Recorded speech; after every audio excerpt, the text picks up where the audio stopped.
Hello friend, जय हिंद, नमस्कार। आप सभी का फिर से हमारे इस YouTube channel GK GS discussion YouTube platform पर स्वागत है। तो ये 3 बजे हमारा प्रतिदिन ये क्लास चलता है अपलोडिंग, ठीक है। और ये रिवीजन सीरीज है, 10 से 12 मिनट का क्लास होता है। चाहे आप किसी भी एग्जाम की तैयारी कर रहे हैं तो एक नज़र जरूर इसे देखने की कोशिश कीजिएगा, ठीक है। काफ़ी आपको लाभ पहुँचने वाला है। तो चलते हैं, आज जो हमारा सीरीज है 22वां सीरीज है और ये 1100 प्रश्नों तक चलने वाला है, ठीक है। तो पहला प्रश्न की बात करते हैं, भारत और चीन। इसके पहले अगर आप लोग वीडियो नहीं देखे हैं तो जा करके अवश्य देखिएगा, ठीक है। भारत और चीन के बीच कौन सी सीमा रेखा बनाती है? तो ये तो आपको भी पता होगा, नहीं पता है तो जान लीजिए, मैकमोहन रेखा, ठीक है। हिंडनबर्ग रेखा जो है जर्मनी और पोलैंड के बीच में, किसके बीच में? तो जर्मनी एंड पोलैंड के बीच में जो है हिंडनबर्ग रेखा बनाती है। मैगिनोट रेखा की बात करते हैं तो ये जो है आपको जर्मनी और फ्रांस के बीच में जो है सीमा रेखा बनाती है, ठीक है। और मैनरहिम रेखा की बात करते हैं तो ये रूस एंड फिनलैंड के बीच में सीमा रेखा बनाती है, ठीक है। तो ये बातें आपको ध्यान में रखना है। अगला प्रश्न, डॉक्टर राजेंद्र प्रसाद का जन्म कहाँ हुआ था? तो इनकी जन्म की अगर हम बात करते हैं तो 3 दिसंबर को हुआ था, 3 दिसंबर 1884 को जीरादेई में। कहाँ हुआ था? जीरादेई में। जीरादेई उस समय, जिस समय इनका जन्म हुआ था, सिवान में पड़ता था, लेकिन वर्तमान में अगर देखा जाए तो सारण में पड़ता है। कहाँ पड़ता है? तो सारण में। भारत का राष्ट्रीय प्रतीक के रूप में जाना जाता है। तो भारत का जो राष्ट्रीय प्रतीक है वो हमारा क्या है? अशोक चक्र है, ठीक है। अशोक भारतीय राष्ट्रीय प्रतीक के रूप में, तिरंगा है ना, राष्ट्रीय प्रतीक क्या है हमारा? तो तिरंगा है, ठीक है। अगला क्वेश्चन, ऑस्ट्रेलिया का राष्ट्रीय पशु कौन है? तो ऑस्ट्रेलिया का जो राष्ट्रीय पशु है वो आपको कंगारू है। ऑस्ट्रेलिया का राष्ट्रीय पशु क्या है? तो कंगारू है, ठीक है। अगला प्रश्न, सेंट्रल एक्सटर्नल लेंजा डिपार्टमेंट किस देश की समाचार एजेंसी है? तो सेंट्रल एक्सटर्नल लेंजा डिपार्टमेंट जो है ये चाइना का है। कहाँ का है? चाइना का एक समाचार एजेंसी है। कर प्लाज्मा अनुसंधान संस्थान कहाँ है? प्लाज्मा आपको पता है ब्लड से निकलता है। ब्लड जो है, ब्लड में 55% प्लाज्मा होता है, ठीक है। 55% प्लाज्मा होता है और प्लाज्मा में 95% जल होता है, ठीक है। तो ये आपको गांधीनगर में है, ठीक है। कहाँ है? गांधीनगर में। रेड क्रॉस की स्थापना किसने किया था? तो रेड क्रॉस की स्थापना की बात करते हैं तो इसकी स्थापना जो हेनरी ड्यूनांट ने 1863 ईस्वी में किया था। हेनरी ड्यूनांट के द्वारा 1863 ईस्वी में। फटाफट चलते हैं क्योंकि समय इसमें कम लेंगे हम। अहिल्या पुरस्कार किस क्षेत्र में दिया जाता है? तो अहिल्या पुरस्कार की अगर हम बात करते हैं तो इसमें थोड़ा सा दुविधा है, आप इसे देखिएगा, ठीक है। या तो पत्रकारिता होना चाहिए या तो सामाजिक एवं राजनीतिक होना चाहिए, ओके। और हमें भी कमेंट करके बताइएगा। प्राचीन ओलंपिक खेल की शुरुआत कब हुई थी? तो प्राचीन ओलंपिक खेल की शुरुआत की बात करते हैं तो 776 ईसा पूर्व में हुआ था। 776 ईसा पूर्व में हुआ था, ठीक है। और आधुनिक ओलंपिक अगर पूछेगा तो 1896 में हुआ था, 1896 में। पोलो में खिलाड़ी की संख्या कितनी होती है? यही पोलो खेल है जिससे गिर करके कुतुबुद्दीन ऐबक की मृत्यु हुआ था और इसकी संख्या जो होती है 4 होती है, एक पल में 4 हो, ठीक है। तो यानी 4 दूनी 8 हो। भारत में संवैधानिक विकास की नींव किस एक्ट की तहत पड़ा था? तो संवैधानिक जो हमारा विकास हुआ है उसकी जो जड़ें है वो आपको 1773 रेगुलेटिंग एक्ट है। 1773 रेगुलेटिंग एक्ट है। कर 24वां संविधान संशोधन किससे संबंधित है? 24वां संविधान संशोधन की बात करते हैं तो ये 1967 में हुआ था, ठीक है। और ये जो है आपको मूलभूत अधिकार से संबंधित है। किससे है? मूलभूत अधिकार से। मौलिक अधिकारों को लागू करने के लिए किसी न्यायालय द्वारा जारी किया जाता है। तो मौलिक अधिकार जहां हनन हो रहा है उसको लागू करना है तो उसमें जो है आपको रीट जारी किया जाता है। और रीट कितने प्रकार के होते हैं? 5 प्रकार के, ठीक है। अगला प्रश्न, भारतीय संविधान का अनुच्छेद 40 किस सिद्धांत पर आधारित है? तो अनुच्छेद 40 आपको पता है कि ग्राम पंचायतों से संबंधित है, और ये जो है आपको समाजवादी, गांधीवादी और उदारवादी, अर्थात तीनों इसका राइट आंसर हो जाएगा। भारत की राष्ट्रपति के महाभियोग की कैसी प्रक्रिया है? तो महाभियोग जो लगाया जाता है राष्ट्रपति को हटाने के लिए, तो ये एक अर्ध न्यायिक प्रक्रिया है। कैसी प्रक्रिया है? अर्ध न्यायिक प्रक्रिया है।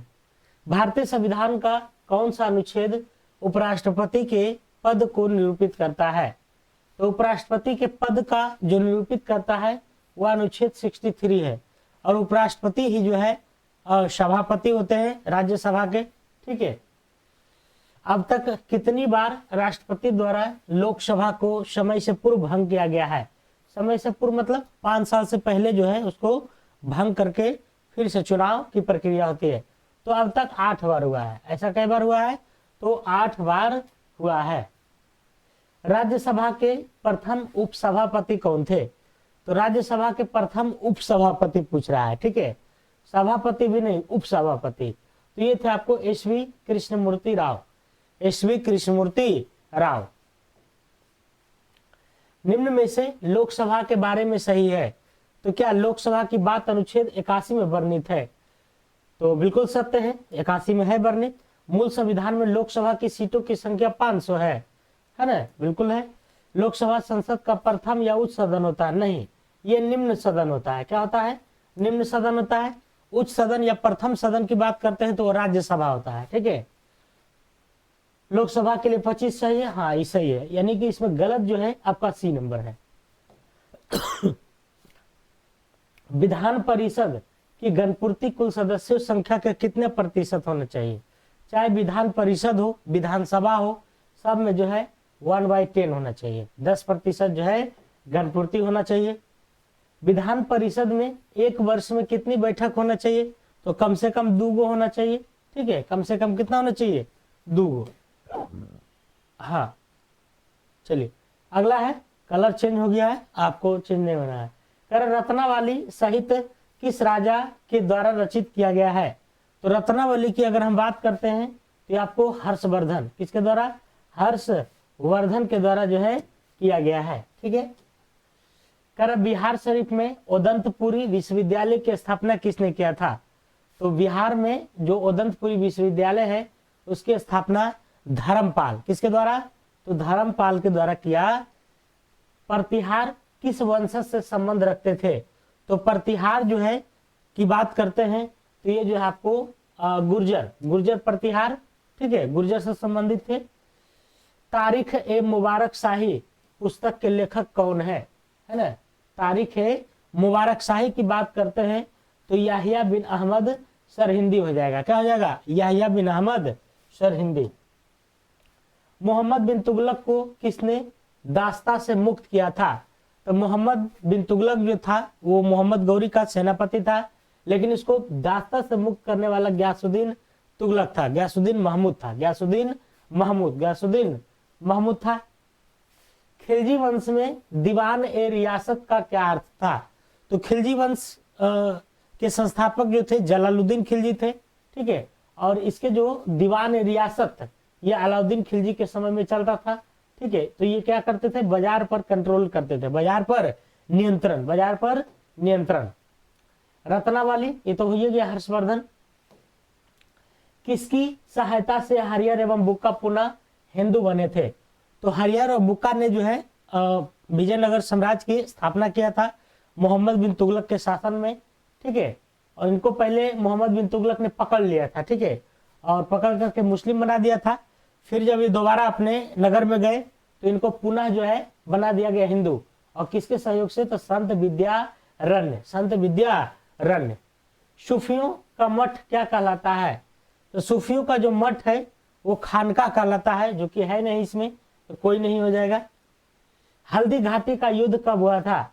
तो हल्दी घाटी का युद्ध की बात करते हैं तो ये 18 जून को हुआ था। 18 जून 1576 ईस्वी में। 18 जून 1576 ईस्वी में। ठीक है, अगला क्वेश्चन। निम्न में से बफर राज्य की संज्ञा किसे दी जाती थी? तो बफर राज्य इसमें अगर देखा जाए तो ये अवध को, ठीक है, किसको दिया गया था? अवध को। प्रार्थना समाज के संस्थापक माने जाते हैं? तो प्रार्थना समाज के जो संस्थापक है, इसकी स्थापना की बात करते हैं 1867 में हुआ था, और इसकी स्थापना आत्मराव पांडुरंग थे। कौन थे? पांडुरंग थे। लेकिन ये ऑप्शन में नहीं है, तो हो जाएगा आपको क्या? महादेव गोविंद रानडे। महादेव गोविंद रानडे भी इसमें सहयोगी थे।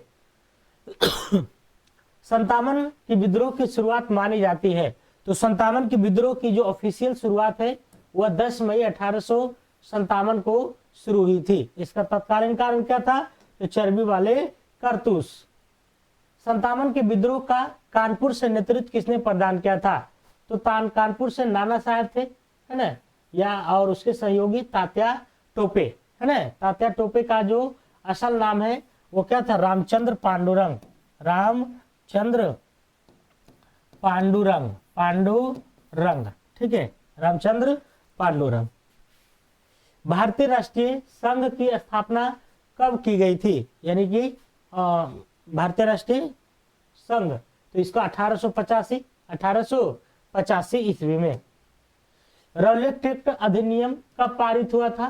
तो रौलेट एक्ट की बात करते हैं तो इसका जो है 1919 में, ठीक है, 1919 में। डेट छोड़ दीजिए, डेट में जो है ना मार्च 1919 याद रखना है, ठीक है, मार्च 1919 में। पुनर्जागरण की शुरुआत मानी जाती है। इसमें थोड़ा सा ऑप्शन गड़बड़ा गया है। कह रहा सूर्य का केंद्रीय भाग क्रोड का जो तापमान होता है वह कितना होता है?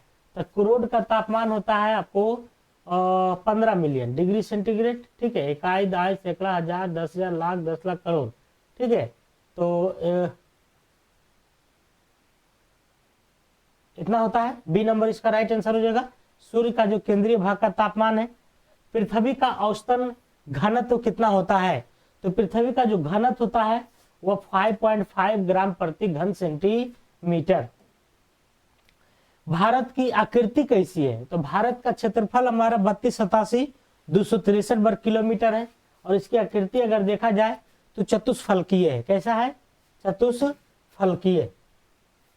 भारत का वह राज्य जो 3 तरफ से बांग्लादेश से घिरा हुआ त्रिपुरा है ना। कौन है? त्रिपुरा।